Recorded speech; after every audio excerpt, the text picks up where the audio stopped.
បាទសួស្តីពុកម៉ែបងប្អូនបាទលោកគ្រូសាងសរនបាទគាត់គឺជនជាតិម៉ាឡេស៊ីបាទគាត់មានបទពិសោធន៍ព្យាបាលសរសៃនៅឯប្រទេសម៉ាឡេស៊ីអស់រយៈពេល10ឆ្នាំហើយបាទនឹងហើយថ្ងៃនេះគាត់អញ្ជើញមកប្រតិជារាជកម្ពុជាយើងបាទដើម្បីមកជួយព្យាបាលពុកម៉ែបងប្អូនដែលមានបញ្ហាគៀបសរសៃកប់សរសៃបាទ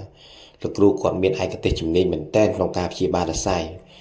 ពីព្រោះលោកគ្រូធ្លាប់ព្យាបាលនៅឯប្រទេសម៉ាឡេស៊ីជាង10ឆ្នាំលោកគ្រូមានសញ្ញាបត្រជាច្រើនបាទពីការទទួលស្គាល់ពី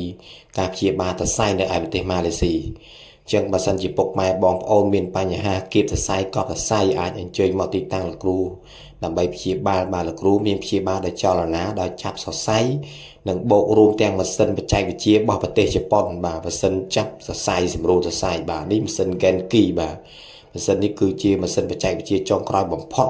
នៃប្រទេសជប៉ុនព្យាបាលសរសៃបាទតែមានបញ្ហាកកស្ទះចរន្តឈាមណាមួយដំណើរការមិនស្រួលគឺម៉ាស៊ីននេះគឺវាចាប់ដោយប្រព័ន្ធ AI ក្នុងការព្យាបាលបាទអញ្ចឹងលោកគ្រូមានព្យាបាលទាំងម៉ាស៊ីនទាំងដៃសម្រួលជូនពុកម៉ែបងប្អូនរយៈពេលជាង2ម៉ោងបាទក្រោយពីសម្រួលលើកទី1ហើយពុកម៉ែបងប្អូនមានអារម្មណ៍ធូរស្រាលច្រើនមែនទែនបាទអញ្ចឹងពុកម៉ែបងប្អូនមានបញ្ហាដោយលោកគ្រូរៀបរាប់ខាងលើអាចទំនាក់ទំនងតាមលេខទូរស័ព្ទខាងលើដើម្បីទទួលការព្យាបាលពីលោកគ្រូបាទសូមអរគុណ